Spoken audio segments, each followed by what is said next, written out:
We've got a new week of fantasy football upon us here, and in this episode, I'll be breaking down 5 players at the running back position that are making their way up my rankings here as we get our way further into week 3 fantasy football. These are guys that have not been necessarily this high on my rankings at any point in time up until this point in the season. So, of course, we'll be talking about those situational or usage changes that have ended up having me obviously move these players up that rankings list. So, with that being said, let's not waste any time and let's dive straight into the video. A couple of quick notes just to kind of set the parameters for today's episode. So below Dameon Pierce here, of course, our first name I'll be talking through in today's episode, you see the running back 46 tag. That is his current position in half PPR scoring based on ESPN's rankings right now. So I just pulled these straight out of their half PPR scoring books.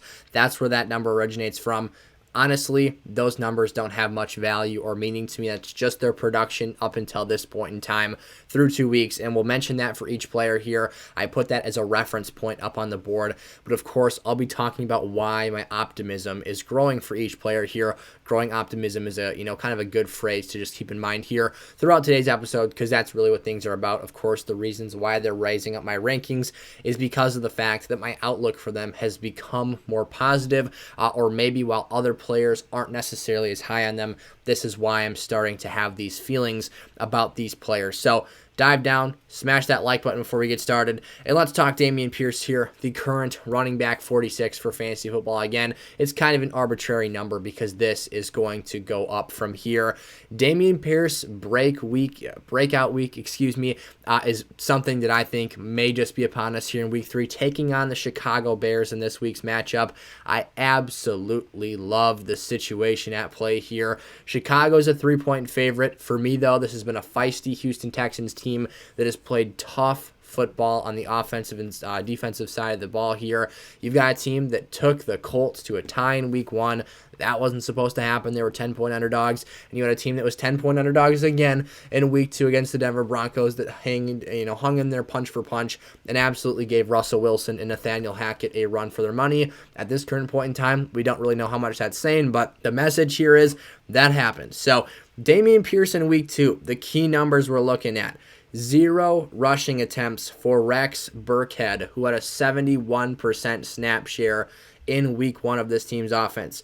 In week 2, Rex had just 3 total opportunities to touch the football, all 3 being targets coming through the air. And what I expected to be a much more negative game script for this team, he wasn't really out there. Of course, the game script wasn't all that negative, but you did have a situation with Rex Burkhead where he looked like the clear lead back to start the season. That was all wiped away here entering into week 2. Dameon Pierce had 16 opportunities, again, in contrast to Rex Burkhead's 3, and an 84% cumulative opportunity share when you factor in the rushing and receiving phases of both of those players' outlooks from last week. So really encouraging stuff there. He had 15 rushing attempts and a target. Great stuff. I think that'll continue to go up from here. And this game in particular, a game where on paper it makes sense for the Houston Texans to go punch for punch and I think beat a Bears team this week. I'm taking Dameon Pierce to have his first 20-plus touch game of his NFL career here and potentially have that fantasy football breakout week here and get unlocked into this offense in week 3. Javonte Williams, the current fantasy football running back 15, a player who I think is extremely undervalued. There's been a lot of questions about Javonte, some panicking in the comment sections of my previous videos through this week, and my main message here is patience. If you got an opportunity, I'd even suggest buying low for Javonte Williams because 2 key plays have kept this man's scoring totals from being significantly higher, literally averaging 6 more fantasy points per game. And that's because in each week 1 and week 2, he was barely snuffed and snubbed of a goal line touchdown attempt. Obviously, it was his fault. He did lose a goal line fumble against Seattle in week 1, but man, was he close to punching that thing in for 6. The same type of situation. He didn't lose a fumble here, but he was barely denied on the goal line against the Houston Texans in week 2. So a guy who, was this close from punching in 2 6-point plays here could be averaging 17 half PPR fantasy points per game as opposed to his current status of 11 fantasy points per game. So again, that touchdown bumps you up 6 points per contest. He's playing and producing like an RB2 right now. For me, this is clearly a player that's an RB1 level talent and maybe even a top 6 to 8 player at that. Could soar higher if this, offense starts getting going here. Another key number for me, opportunity share. He's had an 84% opportunity share of Denver's backfield's targets. What does that mean? He is the receiving back for this team. Melvin Gordon has seen just 3 targets coming out of this backfield over the first 2 weeks of the season versus 16 opportunities for Javonte Williams, averaging 8 per game. Now 12 of them came the first week of the season, but that's still really great usage to see, right around that 4 opportunities per game in the passing game or more from the running back position. So super excited to see that happen in back-to-back weeks here. He's played in 58% or more of the team's offensive snaps in both games this season. He played in 65% here in week 2. And what we saw last year was a 49% snap share over the course of the season. So it's good to see him roughly, 10 to 15 percentage points higher than that marker on a consistent basis. And I expect that to continue to be the trend here as they look more and more for him to be their lead back for the offense this season. David Montgomery, the current running back 21, so playing as a fringe RB2 level player. Of course, RB1s for me, the standard I use here is, 12 team formats. RBs 1 through 12 are your RB1s, 13 through 24 are those RB2s, For David Montgomery, there's going to be people that go back to the abysmal yards per carry marker in week 1, and I've got a message for you. Take that game, crumple it up into a paper ball, and throw it in the waste bin. I don't care about week 1 fantasy football for David Montgomery or anyone in the San Francisco 49ers offense. Why? They played in a once per season, maybe a once per few seasons type scenario in a freaking monsoon. You had the windy game in Orchard Park last year for the Bills and Patriots where I think it was Mac Jones attempted like 3 passing attempts. This was like the next rendition of these, weather phenomena that is just unprecedented. So I don't care that in a game where it was complete slop, they're playing in a natural slip and slide environment here, that they just sold out to stop the run and he had absolutely nowhere to go. Imagine you trying to find some footing here and be able to make people miss and get some yards after contact. It's not happening. So David Montgomery, week 2, was phenomenal when playing on standard turf conditions in Green Bay. Averaged over 8 yards per carry. And what I love, I actually wrote this down in my notes, is this Chicago offense, in terms of their run game, has a blissful ignorance to just ignoring the game script at hand. This team protects Justin Fields to a fault. What do I mean by that? Even in a negative game script, down double digits against Green Bay on Sunday Night Football, on a national television stage last week, they kept running the ball. They don't want their young quarterback taking shots in the backfield, making unnecessary risks, and developing bad habits. That's why I say the blissful ignorance of just using David Montgomery in this rushing attack. And mind you, it worked. They lost the game by 17, but they moved the ball downfield. They just couldn't convert in the red zone or make things, happen when it mattered most. But David Montgomery was the engine for this team. He was the guy they needed to get this spark going. Now, he's not going to have these awesome RB1 level games every single week. He'll have his flops, his other inefficient contests, just in games where they do get blown out. And maybe as the season progresses, they'll continue to unlock Justin Fields and use him a bit more aggressively in the passing game.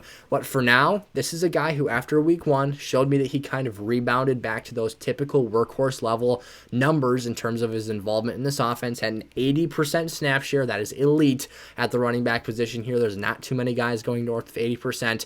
And again, you've got a guy who has all the skill sets you need for a workhorse level RB1. He's a pass catcher when need be. They're not going to always use him in that phase. He only averages 3 opportunities per game through 2 weeks here in the passing game, with 6 total targets on the season, 1 game being 4 targets, the other being 2.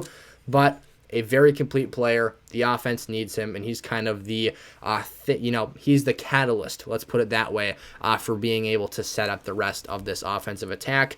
Miles Sanders here, my 4th running back that's rising up my rankings. Now, this is the first situation here where Miles Sanders' running back 11 status doesn't correlate with my rest of season ranking status, if you will. That'll be a video that I publish here probably next week.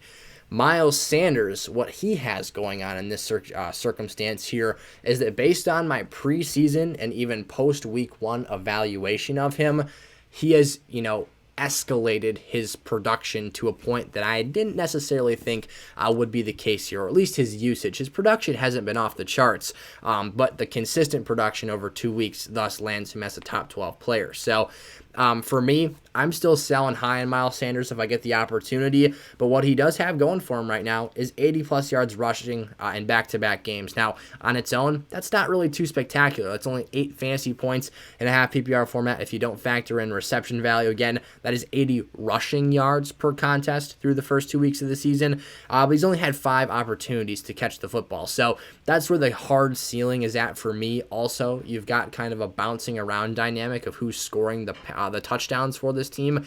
Kenneth Gainwell, Boston Scott, Miles Sanders all have touchdowns this year out of the backfield. Jalen Hurts leads the team in rushing touchdowns. So while I do have him rising because of his better floor than I expected him to have, the read option game and the zone read has been really effective for this team through 2 weeks. While, again, his opportunities have been inflated a bit more than I expected, and his efficiency hasn't been as determinant in his overall outcomes in the first 2 games, I do still see limitations for how high he can fly. I did mention this in the comment section, I think it was actually this morning replying to somebody. I think his best case scenario for this year is kind of like a Josh Jacobs the last couple seasons, where he kind of lips into the top 12 running back status. If he stays healthy here, he just kind of puts up steady high floor numbers for the whole season, but doesn't really have this awesome ceiling. Now, what Sanders has that Josh Jacobs doesn't is the quick twitch burst to make big plays happen. But what Sanders also doesn't have that Josh Jacobs does is the ability to break tackles, to be a high-level goal line back, and a guy that can be really used in the red zone. So while he will get some opportunities there, he's not a guy that if you get inside the 5-yard line, I'm just screaming to give the ball to Miles Sanders. I get why Jalen Hurts pulls it sometimes. I get why they run RPOs down there and why they might throw some goal line fades to A.J. Brown instead of handing off the football. So just kind of how those two players differ, but how I could see their outcomes being similar. Again, Miles Sanders isn't a safe bet to stay healthy, though. So again, he is rising up my rankings, but we are still being cautiously optimistic with him here going forward. And then finally here, J-Rob, another situation just like Miles Sanders where he is the RB6 right now. That is very high-class territory for a fantasy football manager to have right now. If you've got the RB6 on your roster, you're feeling great about yourself. And for that reason, I'm selling high on James Robinson right now because I do see limitations in his situation as well. Now, I made a few people upset this past week when I said sell him high, but look, you've got a circumstantial need here for touchdown production in order for James Robinson to be very, very productive in your starting lineups each week. And the ball's bounced his way. He's gotten 3 total touchdowns in 2 games played here. And while, maybe he proves me wrong and averages a touchdown worth of production every single week this season, I'm not expecting that to be the case here. You've got a guy who isn't going to be super heavily factored into the receiving phase of things here. He's got, obviously kind of a cap because the preferred option for this football team is Travis Etienne as a pass catcher. But what James Robinson has established himself as is the preferred goal line back for this team. And again, those carries and opportunities have bounced his direction, and he's converted in those opportunities to make those type of plays. So my limitations again with J-Rob are as such. He's going to probably need that touchdown to get respectable lineup value.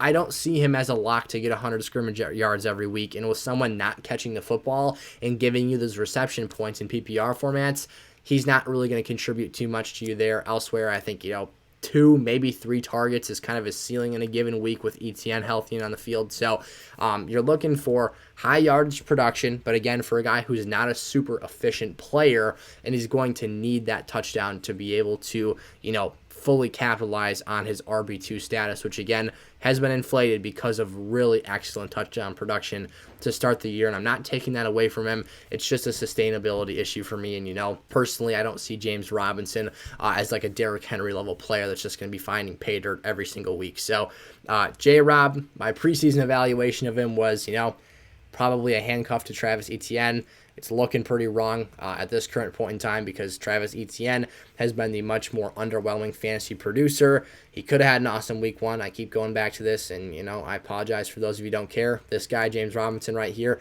is a Travis Etienne fan and owner and manager, just backer. He's their worst nightmare. He is everything that Travis Etienne owners swear to destroy. But J-Rob's been awesome. He's been producing here. He looks like the most valuable running back to own in this offense right now. But with that being said, I do think Etienne has a higher ceiling. Whether or not that'll be realized and come to fruition this year is yet to be seen. And James Robinson, at the end of the day, has proved himself to be a lineup-worthy play in a week-in and week-out basis just because of what he is capable of doing, getting those valuable goal line touches for this team. So I'd love to see the two be able to coexist here, but right now things are swinging J-Rob's way, and so we're going to give him our respect here and toss him in the Rising Rankings List episode here for Week 3 Fantasy Football. So that'll do it for today. Again, stay tuned for next week. Our rest of season rankings on YouTube will officially be coming out here. I may post something on the website, sizzlefantasy.com, some article-related post, or maybe I'll just post my rest of season rankings on there for you all. But yeah, that'll conclude today's video. Smash that like button, subscribe if you're new around here, turn the bell on so you can zoom in here and ask me your questions real quick at the top of each episode, and I will see you in the next one. YouTube's about to show you a new one to watch. Go check it out. Peace out.